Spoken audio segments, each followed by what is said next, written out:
This is series 8, and I'm gonna go through the last discussion of symptoms and signs of menopause, still on the discussion of menopause, and just looking at what women have said or have shared about the symptoms that they encounter, and me personally as well, sharing my story. If there's any of those symptoms that I experienced personally, I'll be sharing a story around that. A quick question that we discussed again with women this past week is why is that our mothers and sisters or past relatives never really talked about this, or never showed that they suffered menopause, or they never really suffered menopause as far as we know? My answer to that is, through the research that I've done, it is believed that maybe the lifestyle that our mothers, especially if in Africa, for example, in my country, our mothers were very active. They never stopped. In fields, in the sun, finding firewood, going to the fields, fetching water, cooking, doing all sorts of things, taking children to hospital and scales. They were walking every time. And the food that they were eating as well, very, very different.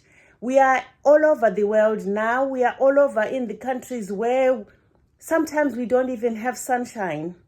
We don't receive enough sun.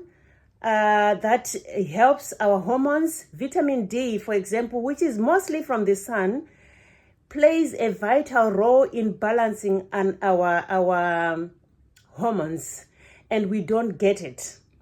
And if you don't know it and you're not taking any supplements, really the impact of menopause will hit you hard. Our parents or our mothers and sisters and aunties there, they were exposed to natural sun, free sun. So lifestyle and where we are living geographically can have an impact on how menopause will impact on us nowadays, including the food that we eat, including the careers that we have, including the lack of exercises and everything. So that's my answer, my short answer to that question. Again, I'm not a medical doctor. What I'm talking is from my own experience, my own research and understanding, listening to other women and talking with other women. Okay, so let's go straight into the signs and symptoms of menopause to round off what we were talking about from series 1 up to now, the series 8. I think I'll end with series 8. When we meet again in series 9, we'll be talking about how best to alleviate, or how best to, to face the issues that you are facing. If you are facing any issues, just be aware what you can do, what other women are doing in order to reduce the impact of menopause and menopausal symptoms and signs that you may be facing out there. Okay, so I have my book again written, or the discussion that we did with women. So I'm gonna go through them. Please, if you want to hear about many other signs and symptoms that we talked about before, go to series 3, 4, 5, I think, and 6. We discussed so many others. Okay, lack of energy, fatigue, and lack of energy. Many women have said they are suffering from lack of energy, hence the disinterest in working or in taking part in activities, social activities, or even career activities that they were doing before. We'll talk what you can do then to alleviate that in terms of supplements or food or change of lifestyle and the like. Dryness of the skin, particularly women were reporting that they are experiencing dryness of the skin underneath the eyes, blackness, darkness underneath the eyes, increases in wrinkles around the face, around the smile area, the mouth, and the like.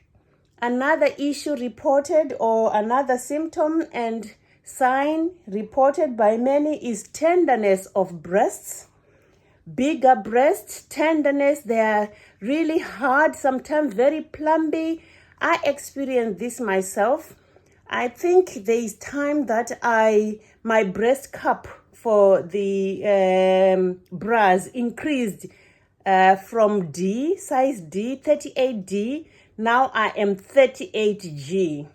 Yeah, 38G. And sometimes my breasts so tender, I don't want them to be, not anything to rub against them, not even to be touched.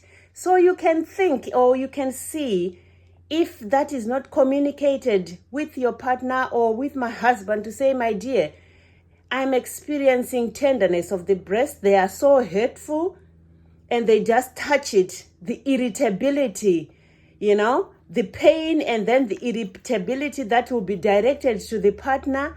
They won't understand what is happening. Hence, your awareness that during this time, and their awareness that during the time of perimenopause or menopause, my wife, my girlfriend, my partner may experience tenderness of the breasts. And so if they say, don't touch me there, or don't squeeze me there, or don't do this, which we used to do and enjoy, it is not a way of saying, I don't want you anymore.